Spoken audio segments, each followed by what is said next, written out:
Здравствуйте, мои дорогие участницы курса «Психология косметолога». Меня зовут Ирина Шрайнер, я бизнес-тренер в сегменте бьюти, и я рада приветствовать вас на первом уроке курса, который называется «Самопрезентация». Я начала с одной из, пожалуй, самых важных тем, которых буду касаться сегодня. И сейчас я вам объясню, почему тема самопрезентации — это первая тема, за которую мы сегодня с вами взялись. Самопрезентация, что это такое вообще? Это умение быть видным, заметным. И, казалось бы, можно на этом закончить. Но нет, мы с вами не закончим, а мы немножко попытаемся вглубь события, вглубь понятия посмотреть. Да? Самопрезентация — это умение проявлять себя среди других людей выгодным вам способом.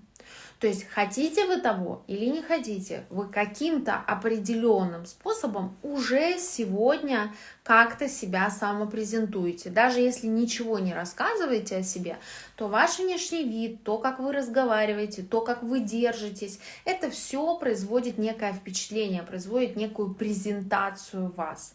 Но очень важно не только анализировать вот все вот эти вот аспекты, но и уметь словами дать о себе какую-то информацию, которая дает именно то впечатление, оказывает именно то впечатление на окружающих людей, на которое вы рассчитываете.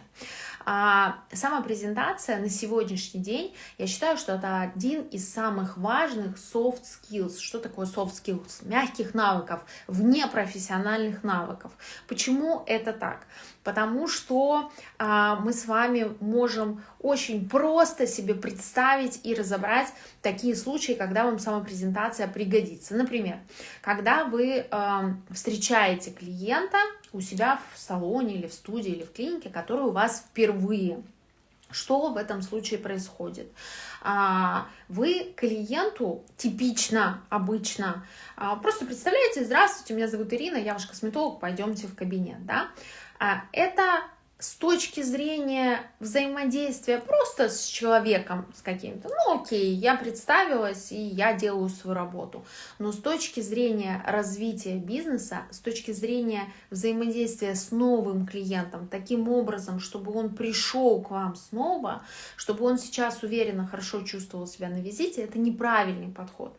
Очень верным было бы, чтобы вы остановились, взглянули ему в глаза, улыбнулись, спокойно, уверенно рассказали о том, какое у вас образование, сколько вы лет практикуете, дали ему какую-то подкрепляющую информацию о себе, почему бы человек, который пришел к вам, который выбрал вас, подумал бы про себя: ой, какой я молодец, я очень правильно выбрал косметолога. И дальше он думал точно так же. Да? Дальше второй аспект, где нам необходима самопрезентация всегда, это социальные сети.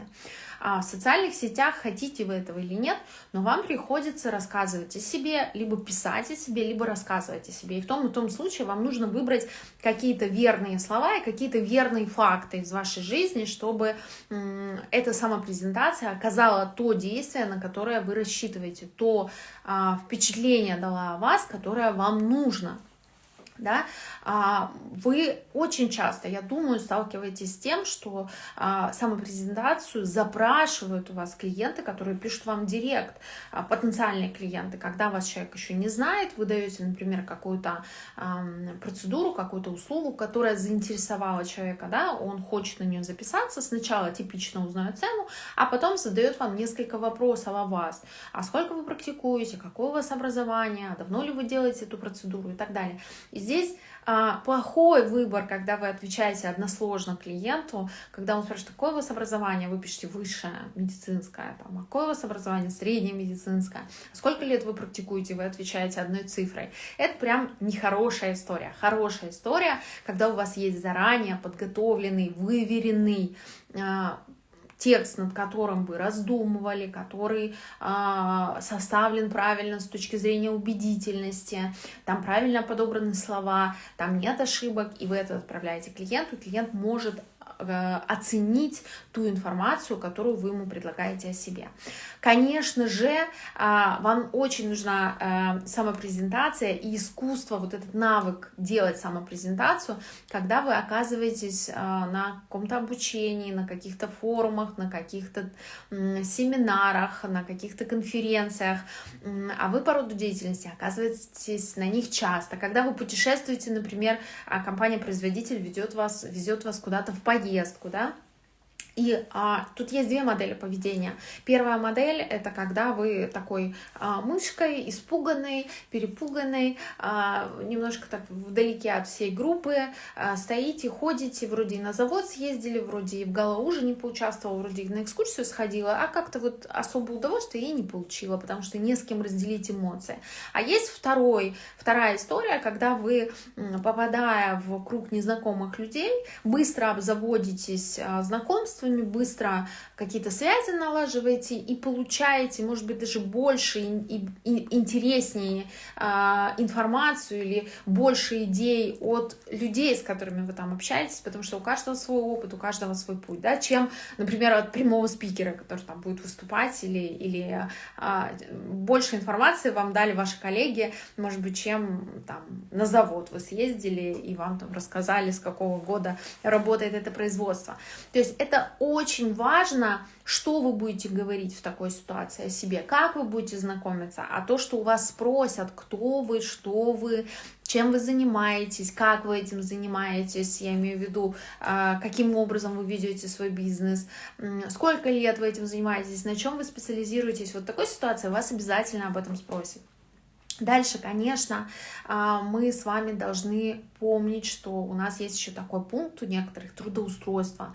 Это когда вы предлагаете свою кандидатуру работодателю. И здесь самопрезентация, ну вот насколько не был бы низкий уровень человека, низкий, я имею в виду профессиональный уровень человека, который берет вас на работу, он может не уметь собеседовать, я просто часто с этим сталкиваюсь, поэтому я так говорю, да, он может не знать, какие вопросы задавать и так далее. Но как правильно и насколько верно вы дадите информацию о себе этому человеку, вот от этого будет зависеть, какой вам предложат процент, какую вам предложат работу, какой вам предложат там дополнительные какие-то сервисы, обучения и так далее.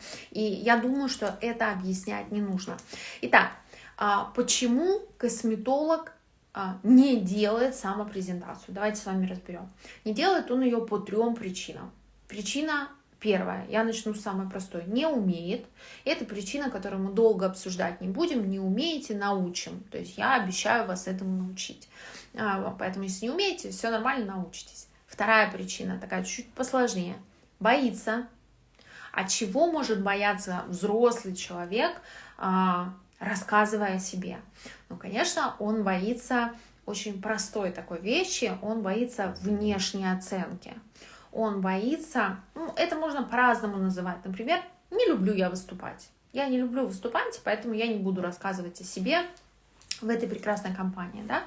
Можно. А можно спросить себя внутренне, честно: а скажи, пожалуйста, какую эмоцию ты испытываешь, когда тебе необходимо рассказать о себе?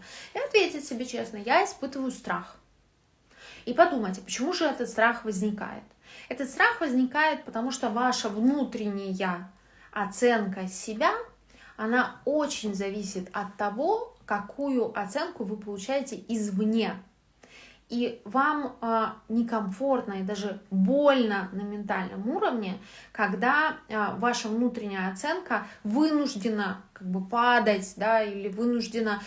Вы вообще думаете о такой возможности, что она может еще упасть от того, что кто-то будет вас критиковать, или кто-то скажет, что вы там недостаточно хорошо рассказали о себе, или недостаточно многого добились в жизни.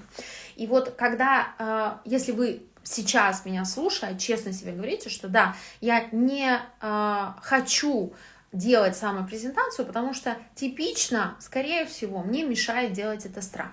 Это значит, что нам с вами всего лишь нужно поработать с самооценкой, и мы в рамках этого курса обязательно это сделаем. И третья причина называется «не хочу». Не хочу. Мне не интересно самопрезентовать себя, мне не интересно и не важно рассказывать о себе. Я вообще считаю, что рассказывать о себе — это удел каких-то других людей, а меня это все не касается. Вот в этом случае вынуждена вам сказать, что я ничем не смогу вам помочь. Это ваша ответственность, это ваше решение. Если вы не хотите, и за этим нет страха, за этим нет такой неуверенности в своих действиях, а это есть такой четкий осознанный выбор и четкое осознанное нежелание. Вот в этом случае вы можете ничего не делать, я тоже с вами ничего делать не буду, и в принципе расходимся вот на первом занятии, потому что, видимо, ничем мы с вами друг другу полезны не будем. Я надеюсь, что тем, что я говорила выше, я все-таки смогла вас убедить в том, что самооценка — это очень и очень важно. Давайте с вами сейчас сделаем первый такой очень простой шажок для того, чтобы расколдоваться и перестать бояться или перестать смущаться, когда вам нужно сделать самопрезентацию. Первый шаг — это всегда анализ. Да? Давайте проанализируем с вами. Сейчас представим мысленно самые, как сказать, самые лучшие ученики мои, конечно, сейчас могут взять листочек, нарисовать на ней такую линейку, такой небольшой отрезочек и проставить 0, 10, и это будет наша шкала страха самопрезентации. А остальные, кто не хочет записывать, кто не взял с фейских блокнотов своих, может, конечно, это представить внутренним взором. Итак, у нас есть шкала. Шкала страха. И ситуацию мы представляем такую. Вот вы находитесь сейчас в компании 5-10 незнакомых вам людей, и вас кто-то просит, тот, кто управляет этой встречей, например, просит рассказать что-то о себе, то есть предложить вот этим всем людям какую-то информацию о себе. Подумайте, пожалуйста, какой уровень страха, сейчас говорю о страхе именно, вы испытаете. Я сейчас минутку подожду, пока вы сделаете этот выбор, пока вы эту шкалу страха себе нарисуете точечку, где вы находитесь. Может, вы на 5, может, вы на 3, может, вы на 0 находитесь, да? Отмечайте, как вы думаете и как вы чувствуете. Попытайтесь вот эту ситуацию прям примерить. И давайте анализировать. Итак, если вы поставили 0, 0 не очень хорошая в этом случае оценка самой себе, хотя казалось бы, ну классно, я страха не испытываю. Да нет, ничего классного, потому что если 0, то вы просто находитесь в состоянии нежелания понимать, насколько сама презентация важна для вас. То есть вам просто все равно. 0 — это мне все равно. Не имеет для меня никакого значения, сейчас скажу я что-то верно или что-то неверно. Вот 0 в этой ситуации нас не совсем устраивает. Тогда нужно вернуться опять в начало этого урока и послушать, как важна и почему важна самопрезентация. Если вы поставили себе оценку от 1 до 4, это хорошая оценка, это небольшой уровень страха, который типично помогает вам выбрать верную стратегию самопрезентации, выбирать правильно слова. Почему? Потому что в ощущении такого легкого стресса, позитивного стресса, мы быстрее принимаем решения, у нас быстрее работает сознание, быстрее работает мозг, мы находим интересные, искрометные какие-то ответы на вопросы и так далее. То есть это хорошо. Что это значит? Если у вас до 4, от 1 до 4, значит страх вам не мешает, самооценка у вас все плюс-минус нормально в этом аспекте, и поэтому у нас с вами только стоит вопрос о том, как правильно это сделать. Да? Если вы поставили себе оценку 7-6, что это значит? Это значит, что у вас есть страх внешней оценки, страх того, что как повлияет реакция других людей на вашу самопрезентацию, на вас, как вы будете себя чувствовать, если эта реакция будет негативной. Вот этот страх вас сдерживает. И здесь, конечно, нужна практика, нужна работа. Я вам рекомендую, вот тем, кто поставил от 5 до 7, пожалуйста, выполните все домашние задания, которые вы получите в этом уроке. Они для вас супер важные. Я вам обещаю, что к концу этого курса ваш уровень страха самопрезентации, он снизится где-то на 2 пункта. Уже это хорошо, уже будет легче. Если вы поставили себе 8-10, то я смею предложить, что в большинстве случаев у таких людей есть тревога блокирующее мышление и блокирующее тело, сжимающее лицо, ну вот прям физическая невозможность говорить. И это не очень хорошо, потому что в этом случае нам, конечно же, сложно произвести нужное впечатление. Если у спикера дрожит голос, если спикер не может донести до аудитории какие-то мысли, потому что у него эти мысли путаются, то это играет нам прям не на руку. Что делать в этой ситуации? Конечно, проходить этот курс, конечно, выполнять все домашние задания, как и группе той, у которой оценочка пониже, но я здесь вам очень порекомендую поработать хотя бы на нескольких сессиях, там, до 5 сессий, взять с коучем или с психологом и поработать именно над вопросом самооценки. Потому что, скорее всего, вы в течение жизни своей получили где-то такой травмирующий опыт, который не дает вам в полной мере наслаждаться, в том числе и самопрезентацией, возможности самопрезентации. Я сейчас вам хочу продемонстрировать видео, на котором пару слов буквально говорит такой известный тренер Евгений Черняк. Видео это известное, может быть, вы его видели, но мне хочется, чтобы вы услышали то, что он говорит. Я сейчас замолчу на минуточку и поставлю вам это видео, просто послушайте его. Не будьте скромными. На вас и так всем похер, вы еще и скромны. Никакой скромности, только вперед. Мира, время есть только на победителей. На неудачника у него просто нет. Только вперед, я в вас верю. Не будьте скромными. На вас и так всем похер, вы еще и скромны.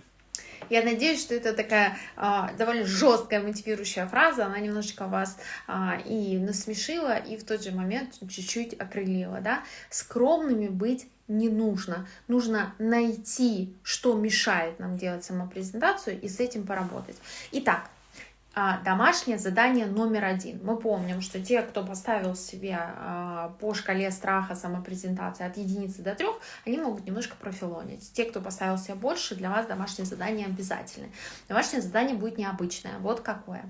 Оно немножко связано со мной, с моей персоной. Я в начале 2022 года, в начале следующего года планирую делать серию интервью с представителями бьюти, которые могут и хотят поделиться с коллегами своими какими-то бизнес-наработками и своим опытом в косметологии. И это не обязательно будут какие-то люди, добившиеся там нереальных высот. Нет, это будут обычные наши коллеги, которым есть что рассказать о своем опыте, есть что рассказать о своих наработках.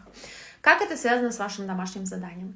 Я прошу вас написать мне письмо, сначала сформулировать его правильно, а затем отправить мне, в котором вы напишите 10-20 предложений, больше нельзя, 10-20 предложений. 20 предложений это максимум, коротких предложений, очень четких предложений, в которых изложите, почему мне нужно взять интервью именно у вас. Девочки, еще раз, это не зависит от того, что у вас сейчас есть сеть клиник или клинику вы открыли, или вы работаете в кабинете сами на себя, или вы работаете на кого-то. Это не важно. Важно то, как вы оцените свой опыт, насколько вы исследуете свой опыт и насколько вы свой опыт сможете подать как ценность. Вот это вот очень-очень важно. Итак, еще раз, домашнее задание заключается в том, чтобы как только вы просмотрите первое занятие этого курса, в течение 3 дней напишите мне письмо, которое будет состоять из 10-20 предложений, в котором убедительно покажете, почему мне нужно взять интервью именно у вас. Далее, сейчас мы с вами быстренько разберем типичные ошибки самопрезентации косметолога. Какие типичные ошибки есть? Первая типичная ошибка.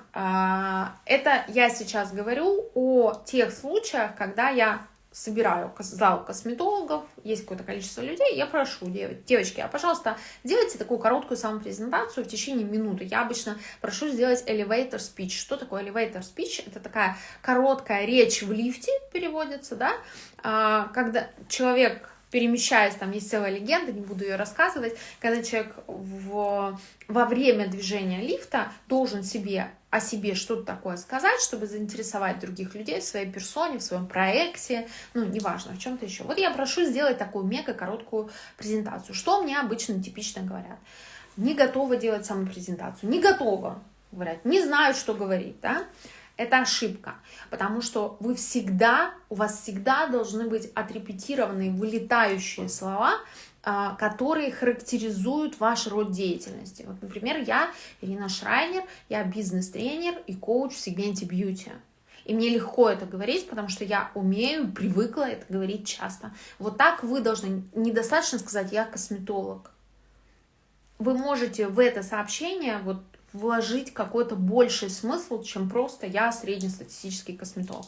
Дальше, когда у нас косметолог не может коротко и понятно объяснить, чем он занимается, он не может коротко и понятно объяснить, на чем специализируется, потому что ему вообще кажется, что он ни на чем не специализируется, он такой вот, как мне сегодня сказали, многорукий, многоног, да, вот всем занимается сразу и вообще прекрасно себя чувствует в каждом роде деятельности. Вот если человек так говорит, что я не могу сказать точно, чем я занимаюсь в психологии, скорее всего, он не понял, не выявил, чем точно занимается, а на окружающих это производит такое впечатление, что человек, вот не впечатление, человек все умеет, а производит другое впечатление. Наверное, ну вот как-то круто, как-то необычно, как-то по-своему делать что-то очень хорошо он не умеет, поэтому делает все посредственно, да.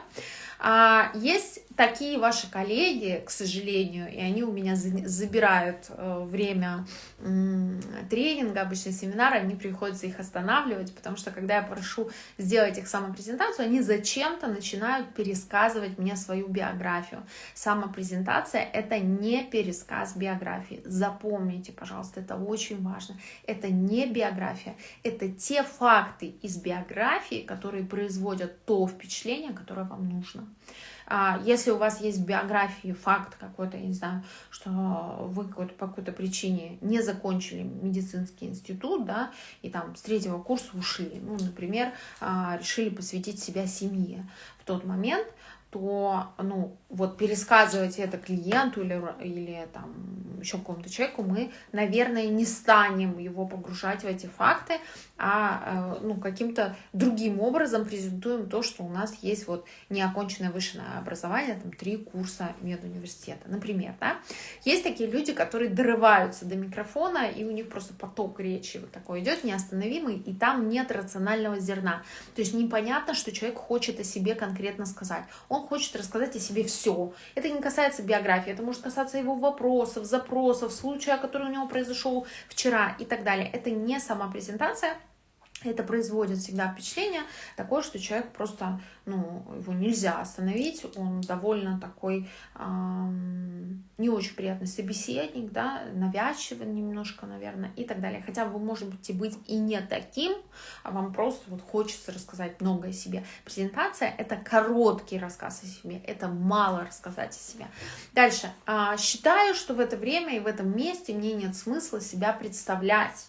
А вот мне раз одна девица так вот сказала: зачем мне среди других косметологов рассказывать, что я умею? Конечно, вам нужно рассказывать, что вы умеете, потому что среди других косметологов могут быть люди, которые, там, я не знаю, через год предложат вам суперпроект какой-то, а могут быть люди, которые уже сегодня вам дадут какую-то восхитительную идею. Если вы к этим людям относитесь пренебрежительно настолько, что даже не готовы потрудиться 2 минуты рассказать о себе, еще и это вслух говорите, вот это прям большая ошибка коммуникации. Это значит, что вы не умеете правильно выстраивать отношения в социуме. К сожалению, когда вы работаете в сфере услуг, или к счастью, когда вы работаете в сфере услуг, это недопустимая роскошь. Дальше нечего сказать. Ну вот, не знаю, что сказать о себе. Не знаю, меня зовут Ирина Шрайнер, а что даже сказать не знаю о себе. Плохая история, правда? Нечего о себе сказать, ничего не достиг, ничего, никакого бэкграунда. А почему я должна доверять тебе свое лицо, или почему ты должен быть мне интересен как собеседник, если ты сам себя считаешь настолько никчемным, неинтересным человеком? И бывает еще одна такая причина, когда человек самопрезентацию делает либо слишком короткой, либо вообще не делает, потому что боится кого-то обидеть своей самопрезентацией. Вот сейчас он скажет, что у него там высшее медицинское образование, он там врач-дерматолог, а кто-то будет сидеть без медицинского образования и обидеться. Нет, мои дорогие, так не пойдет. Мы все имеем какой-то вес в этой жизни, мы все прошли что-то, у кого-то какое-то образование, у кого-то какой-то опыт и так далее. И ценность того, что вы собой представляете, она людьми не считывается просто по выражению лица. Вы должны о ней рассказать. И чувства, которые будут испытывать другие люди, это не ваша забота. Ваша забота на людей, которые вам интересны и вам близки по воспитанию, по рангу, по интересам и так далее, произвести на них верное впечатление. Мы не можем нравиться всем в этом мире. Это такая, странная была бы история, которая, в принципе, никому не нужна. Да? Мы хотим каким-то людям не нравиться. Типично нормальный, здоровый человек, он нормально понимает, что он кому-то не нравится и даже хочет кому-то не нравиться, потому что, мне не хочется, например, чтобы там со мной определенные какие-то товарищи на улице заговаривали, как с равной. Не хочу я этого. Я не хочу им нравиться. И это нормально. И последняя ошибка самопрезентации, то, что я наблюдаю, вижу на тренингах, это когда косметологу стыдно говорить о себе, нескромно говорить о себе. Оно немножко похоже с предыдущей, да, вот когда стыдно говорить о себе, и еще и когда человек это говорит вслух, что мне кажется, нескромно, мне стыдно говорить о себе, то кажется сразу же окружающим, что вам стыдно говорить, потому что ваши факты, ваши биографии, ваше наполнение, оно несколько такое никчемное, неинтересное, и поэтому стыдно. Не потому, что стыдно, потому что вы вообще стыдитесь там выходить на публику, и вы не оратор, да, а можете этого стыдиться, а люди будут думать по-другому. Значит, что я хочу еще пару слов вот вам сказать, что когда мы вообще говорим о самопрезентации, то, конечно же, нам с вами нужно обязательно учитывать не только сами слова, не только значение слов, но и как ряд других факторов. То, как вы говорите, то, как вы выглядите, то, как вы жестикулируете, то, как вы одеты и так далее, и так далее. Но вот вопрос ведь самый интересный в том, что когда мы словесную форму самопрезентации верно находим, у нас как-то начинают пазлы складываться и вот всего этого остального, понимаете? Все вот это вот вокруг оно образовывается. А что это вокруг такое? Как его назвать?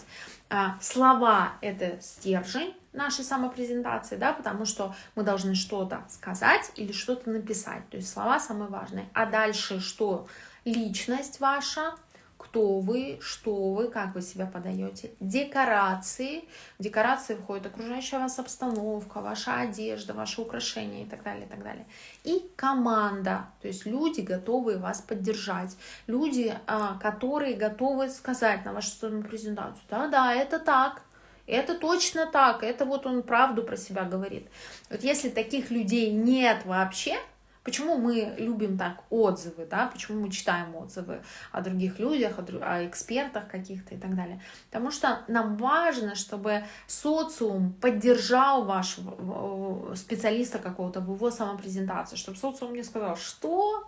Это косметолог? Да перестаньте, какой же это косметолог? Он же ни разу никому никакой услуги не предложил еще, да? Вот он только вот там со школы вышел. А когда у нас есть там 20, 30, 40 отзывов, видеоотзывы, там какие-то потрясающие, превосходной степени описания вашей работы, вот, тогда мы понимаем, что у нас есть команда, люди, которые вас поддерживают. И это тоже очень важно, это тоже отзывы, как ни странно, тоже часть самопрезентации. То, на каких мероприятиях вы бываете, это часть самопрезентации. То, как выглядит ваш кабинет, это часть самопрезентации. То, как вы не что вы говорите, а как вы разговариваете, это тоже часть вашей самопрезентации. Это очень важно. Значит, что я хотела бы, чтобы вы проделали. Какое следующее упражнение? Это не домашнее задание, это упражнение, которое вы можете проделать прямо сейчас. Мы с вами уже работали по осям, да, немножечко. Вот это тоже такая работа, продолжение по осям. Если вы делали на бумажечке и обозначали ось страха, то тогда вы можете там ниже рисовать вот 4 оси следующие, которые я вам предложу. Зачем нам эти 4 оси? Потому что когда мы их проработаем, мы с вами будем лучше понимать, какое окружение, какую поддержку, какое что вам нужно, и как правильно сложить слова в самопрезентацию, чтобы это произвело верное впечатление. Итак, у нас есть первая ось, она называется доминирование подчинения. То есть мы также в голове или на листочке рисуем такую вот ось, да, только у нас будет не 0, 10, а у нас будет вот здесь вот 0, где 0 это подчинение, я согласна подчиняться полностью, а там, где десяточка, доминирование, я доминирую над всеми, я здесь самое главное, да, и у нас посередине, поставьте, пожалуйста, точечку, опять же, мысленно или на бумаге, и эта точечка, эта середина, она будет называться «быть на равных». И теперь вот у меня вопрос к вам. Обозначьте, пожалуйста, как бы вы хотели, какое бы вы хотели производить впечатление. Вы бы хотели быть ближе к тому, что вы подчиняетесь кому-то, то есть вы готовы услужить, готовы выслушать, готовы сделать так, чтобы всем было удобно. Или вы хотите доминировать своими знаниями, своими навыками, вы умеете отстаивать свое мнение, настоять на нем, и для вас это важно, да? Или вы хотите быть на равных, вы партнер, скажите, что вам нужно, я это поддержу, в любом случае мы это сделаем и так далее. Вот какая вам позиция нужна и какая вам важна. Поставьте свою точечку и обозначьте ее как-то, да, куда это ближе, к доминированию, к подчинению или это ближе к быть на равных. Это одна шкала. Следующая шкала у нас будет называться дружелюбие, враждебность. То есть так, где 0, там дружелюбие, там враждебность мы написали, где десятка, там дружелюбие, и посередине, где пятерочка, у нас будет нейтральность. Нейтральность. Теперь думайте, где мы хотим быть с вами находиться. Вы скажете, конечно, в дружелюбии. Ну, знаете, слишком дружелюбные люди, они считаются обществом навязчивыми, они считаются такими излишне открытыми, вызывающими не уважение, а скорее снисхождение. А нам с вами нужно верное впечатление, то есть то, которое мы хотим произвести. Поэтому подумайте, посередине нейтральность. Вот хорошо ли быть нейтральным человеком или плохо? Нейтральность — это не всегда хорошо и неплохо. Это дистанция. Вот, например, для руководителя с подчиненными, ко мне много приходит девочек на консультации, которые говорят, что делать, подчиненные меня не слушаются. Я начинаю выяснять, и уже там после первой-второй фразы понятно становится, что подчиненные не слушаются просто потому, что руководитель с ними дружит. Он не нейтрален, а он дружелюбен слишком сильно, на десяточку дружелюбен, да? Поэтому выберите, пожалуйста, хотите вы дистанции со своими клиентами, с теми, с кем вы будете самопрезентоваться. Может, вы человек такой, что вы на дистанции от всех, и вам комфортно в этом состоянии. Следующая ось называется 0. Это еще одну полосочку рисуем. 0 это пассивность, а 10 это активность. Посередине это умеренность. То есть тоже оттолкнитесь, вы хотите быть слишком активным продавцом. Вот я вчера покупала кулон новогодний, и меня покупала на Промюа, и мне так за 2 часа прям вот забило мозг продавец, у которой я это заказала. Она мне писала, она мне звонила, она чего-то от меня хотела выяснять. Да я заказала тебе вещь, которую нужно просто мне отправить. Я ее бежала, оплатила. То есть ничего не надо было делать, просто пойти на новую почту и отправить. И вот этот вот слишком активный продавец, он меня просто подавил. Я больше у нее никогда ничего не закажу, просто потому что не хочу чувствовать это давление. Если бы она была умеренной или чуть-чуть больше пассивной, получила заказ, пошла на почту, отправила, всем хорошо. Поэтому здесь тоже нужно понимать, да, что мы выбираем. И ось, где 0 это будет закрытость, а 10 это будет открытость. Посередине средняя дистанция, то есть такая приятная, прохладная знакомства, будем так. То есть как вы хотите быть? Слишком открытым, то есть рассказывать себе все, ничего не скрывать, и ваши взаимоотношения с мужем, и там ваши... Вот есть такие даже, вы увидите в Инстаграме наверняка, что есть такие блогеры, которые вот все нижнее белье нам показывают, и ей от этого нормально. Причем и в прямом, и в переносном смысле, да? А есть люди закрытые, которые вы вроде наблюдаете за соцсетями, за ними, а они показывают вроде бы и много чего про себя, но не слишком много. Вы не знаете, что там у них в семье, где они живут, там, не знаю, еще что-то, да. Вы показываете только там, они показывают только свой профессионализм, профессиональную сторону вопроса. Они закрыты, но эта закрытость, она привлекает, она удобна. То есть определите, где вы хотите быть по этой шкале. Дальше. Значит, давайте подведем итог такой по этим шкалам. Зачем мы это делали? На первый взгляд, конечно, кажется, что это оси, это такое, простое развлечение, и, неважно, что вы там выберете в самопрезентации. Вот давайте я вам приведу пример. Например, как у меня в моей жизни поменялись значения по вот этим осям. Вот я работала, моя последняя работа в компании большой, да, это была работа на дистрибьюторе большом украинском, где я занимала должность директора департамента обучения. И вот там вот мне не нужно было абсолютно, чтобы меня кто-то любил. Находясь на этой должности, у меня была четкая задача, мне нужно было выстроить систему обучения сотрудников в компании. Мне бы, если бы меня все любили, хотели со мной поговорить, кофе попить, на перерыв сходить, мне бы это мешало. Притом у меня были подчиненные, которые должны были выполнять мои задачи, а не рассказывать, что ты знаешь, у меня там левая нога зачесалась, пятка заболела, и вообще я сегодня не в настроении.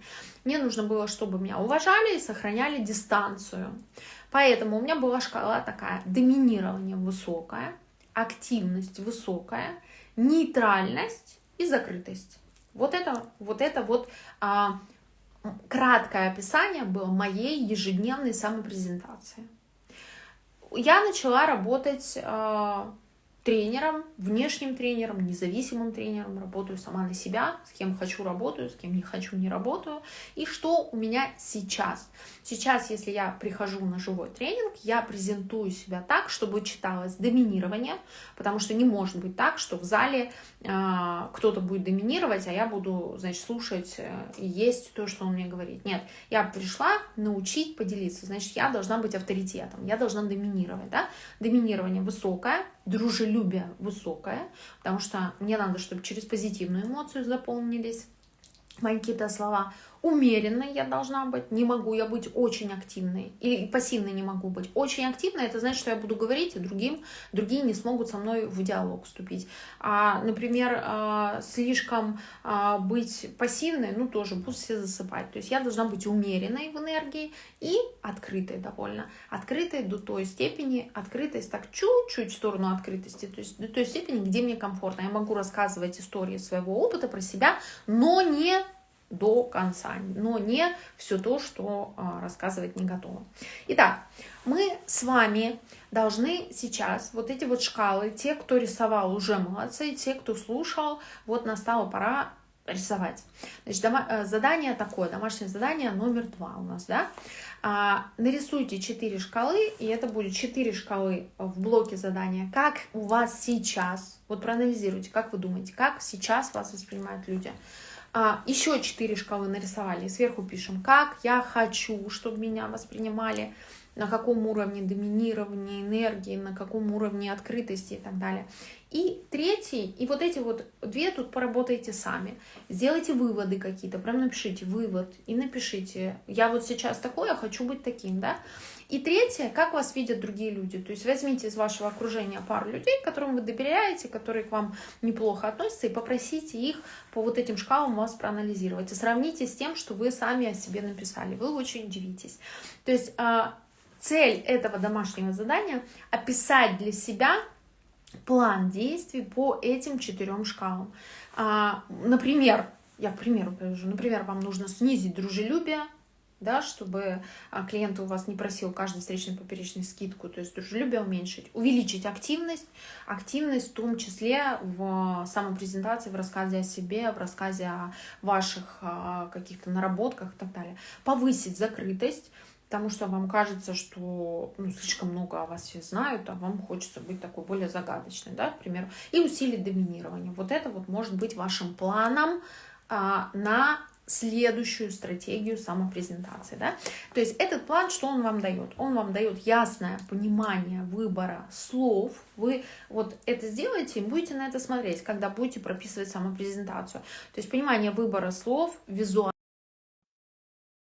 То есть ясное понимание выбора слов, визуального представления и стратегии поведения на площадках. То есть выбора так называемой маски. У вас есть 2 домашних задания, сделайте их и приходите на следующее занятие, в котором мы уже разберем с вами дальше основные такие этапы самопрезентации и научимся правильно, верно делать самопрезентацию. Спасибо вам, что вы были со мной. Уверена, у вас все получится. И не забудьте о первом домашнем задании. Оно очень-очень важно.